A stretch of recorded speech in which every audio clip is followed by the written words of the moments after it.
নমস্কাৰ বন্ধুসকল, দেখিছে এইবিলাক আমি এতিয়া কাপোৰ লৈছোঁ, কাপোৰ পেকিং কৰি আছোঁ। এইবিলাক দেখিছে একেবাৰে নতুন নতুন কাপোৰ, যিবিলাক বানাক্ৰান্ত হৈছে, যিবিলাকৰ বৰ্তমান কাপোৰৰ অভাৱ হৈছে, তেওঁলোকক আমি দিবৰ বাবে অলপমান চেষ্টা এটা চলাইছোঁ। এইবিলাক হৈছে আমাৰ মানুহজনী আৰু মায়ে দিছে দেই।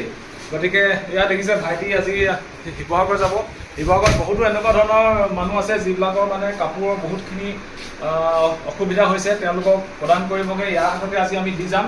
লগতে আমি পানীও লৈছোঁ আৰু কিবা কিবি লৈছোঁ, সকলোবিলাক মিলাই আপোনালোকক পিছত ভাইটিয়ে ভিডিঅ'টো বনাই দেখাব। গতিকে বৰ্তমান আমি এই কাপোৰবিলাক ইয়াৰ হাততে জমা দিছোঁ, ইয়ে আজি গৈ শিৱসাগৰত গৈ দিবগৈ। গতিকে আৰু বিশেষ নকওঁ, কিবা কবি নেকি? তো দাদালৈ বহুত বহুত ধন্যবাদ থাকিল। আৰু আমাৰ মায়েও অকণমান চেক এখন দিছে। মায়ে দেখিছে, মায়ে আপোনাৰ বানাক্ৰান্তসকলৰ কাৰণে 5000 এটা দিছে, তাকে আপোনালোকক অলপমান দেখাই দিলোঁ।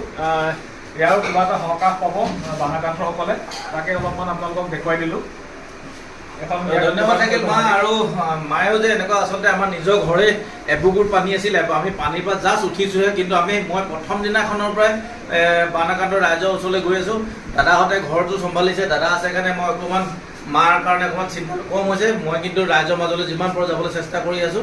আজিও যাম, আজি ডে 6 হ'ব আমাৰ, আৰু কাইলৈ যাম, কাইলৈ 7 দিন হ'ব আমাৰ কণ্টিনিউ আমাৰ এই ধাৰাটোৰ আমি কৰিয়ে থাকিম। যিমান পাৰোঁ বানাক্ৰান্ত ৰাইজৰ কাষলৈ আমি যাবলৈ চেষ্টা কৰি থাকিম।